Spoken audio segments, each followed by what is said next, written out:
Frustrated workers who have switched jobs are settling for lower pay. In 2019, 14% of workers took a pay cut when moving jobs.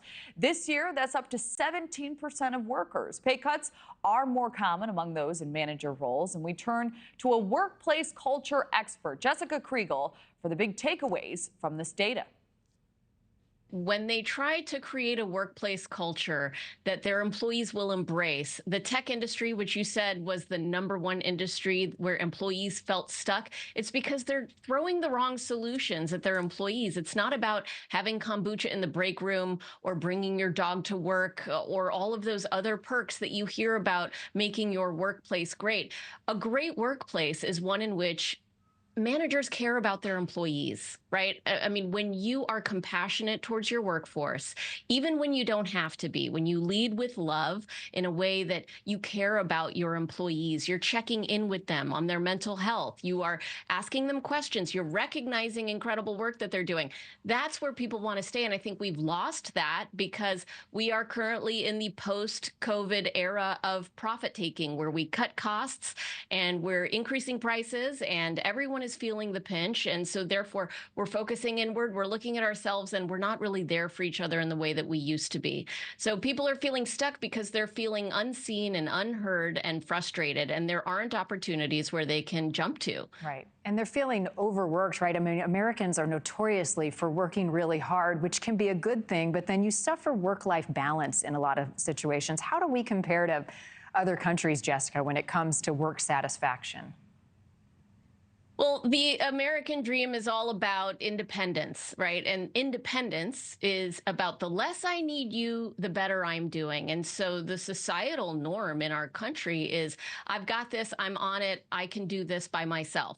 And the less I need you, the better I'm doing. And so it's hard for us to ask for help, and it's hard for managers to ask for help. I think middle managers have the hardest job because they're not just managing up, they're managing down. They have to take care of themselves and their entire teams. They have to create a work environment in which they're driving results, which is #1 in business, but they also have to drive results in a way that is sustainable, which is the way that people think and act is collaborative, it's supportive. And so it is a balancing act. I don't think anyone is nefarious in this situation. I just think it is a lot for us to manage, and we have to start to think and act in a different way so that businesses can thrive, so that workers can thrive in those businesses, and we don't have 2/3 of people feeling stuck.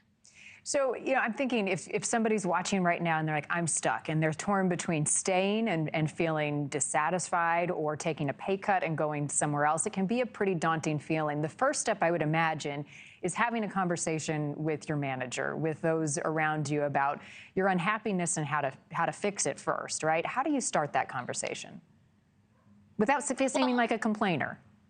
Yeah, I mean, I would say that's one of the risks of talking to your manager. Your manager's already dealing with a lot. So at Culture Partners, we focus a lot on taking accountability and not who's to blame, but the idea that taking accountability is a personal choice to focus on what you can control to drive results.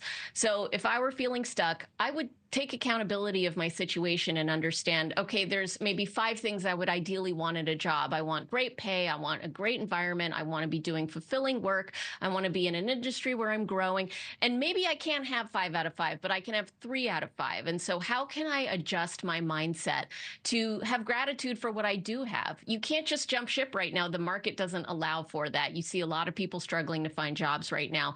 So maybe before you even talk to your manager, it starts with having an attitude check where you say, am I being a complainer, or can I come at this job with an attitude of gratitude, or is this really toxic, right? So doing that analysis would be first. And then the second thing you can do is talk to your manager. And maybe instead of saying, what can you do for me lately, you can ask your manager, how can I support you? When you come from a place of compassion, you might get that back. And all of these things can uplift each other, and we can thrive in this economy even, believe it or not.